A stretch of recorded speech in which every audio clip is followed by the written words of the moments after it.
ఓం శ్రీ మాత్రే నమః. ఓం గురుభ్యో నమః. ఓం శ్రీకృష్ణాయ నమః. అందరికీ నమస్కారం అండి. కార్తీక పురాణం 23వ రోజు 23వ అధ్యాయంలోకి వచ్చామండి. వీడియోలోకి వెళ్ళే ముందు ఇదే మొదటిసారి మా ఛానల్ చూసినట్టయితే లైక్ చేయండి, షేర్ చేయండి, సబ్స్క్రైబ్ చేసుకోండి. పక్కన బెల్ ఐకాన్ ఉంటుంది, దాన్ని ట్యాప్ చేసి ఆల్ బటన్ క్లిక్ చేస్తే మేము చేసే ప్రతి వీడియో మీకు నోటిఫికేషన్గా వస్తుంది. ఇక ఆలస్యం చేయకుండా వీడియోలోకి వెళ్ళిపోదామండి. 23వ అధ్యాయం. శ్రీరంగ క్షేత్రమున పురంజేయుడు ముక్తిని పొందుట. అగస్త్యుడు మరల అత్రి మహర్షిని గాంచి, ఓ మునిపుంగవ, విజయ మందిన పురంజేయుడు ఏమి చేసెనో వివరింపుమని అడగగా అత్రి మహాముని ఇట్లు చెప్పిరి. కుంభ సంభవ, పురంజేయుడు కార్తీక వ్రతము ఆచరణ ప్రభావం వలన అసమాన బలోపేతుడై అగ్నిశేషము శత్రుశేషము ఉండకూడదని తెలిసి తన శత్రురాజులందరినీ ఓడించి నిరాటకంగా తన రాజ్యమును ఏలుచుండెను.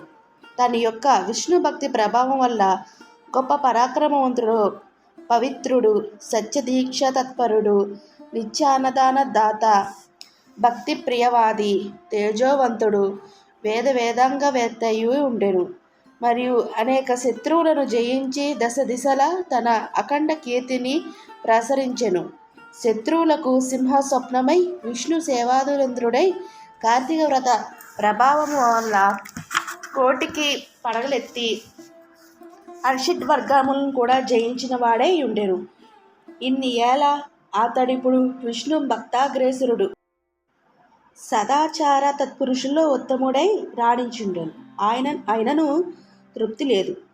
ఏ దేశమును, ఏ కాలమునైనా, ఏ క్షేత్రమునైనా ఏ విధంగా శ్రీహరిని పూజించి కృతార్థుడు నగుదునా అని విచారించుండగా ఒకానొక అశరీరవాణి, పురంజయ, కావేరి తీరమున శ్రీరంగ క్షేత్రం ఉన్నది. దానికి రెండవ వైకుంఠమని పిలిచెదరు.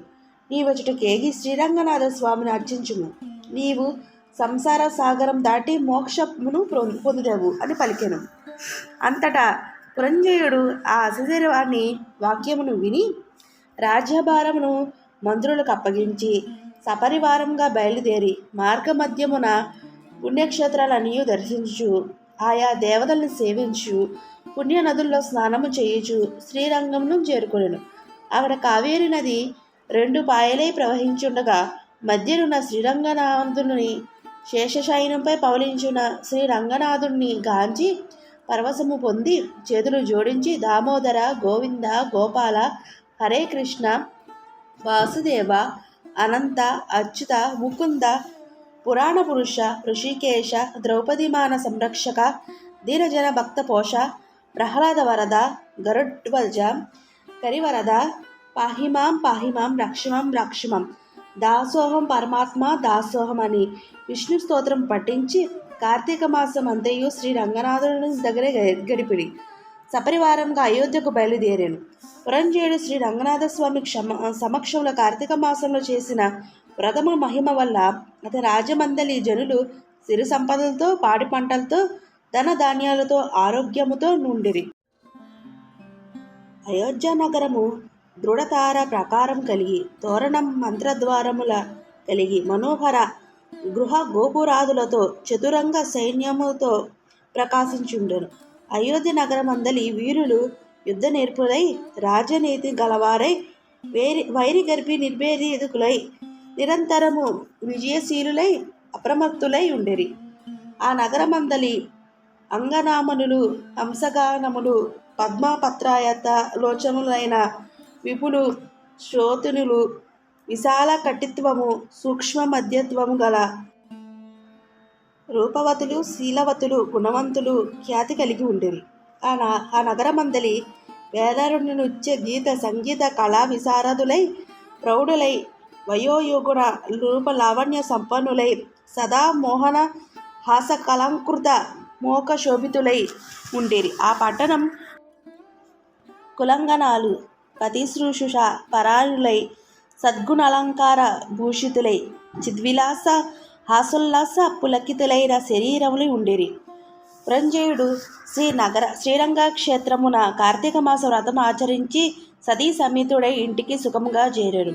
పురంజయుని రాక విని పౌరజనులందరూ మంగళవాద్య ధ్వనులతో ఊరేగింపి నగర ప్రదక్షిణ చేసి నిజారంభపురమున ప్రవేశపెట్టిరి. అతడు ధర్మాభిషయ దైవభక్తి పరాయణుడై రాజ్యపాలన చేయవచ్చిరి. కొంతకాలము గడిపి వృద్ధాప్య వచ్చుటాచే ఐహిక వాంఛలను వదులుకొని తన కుమారులకి రాజ్యభారం అప్పగించి పట్టాభిషేకం చేసి వనప్రస్థానము స్వీకరించి అరణ్యముకు ఎగెను.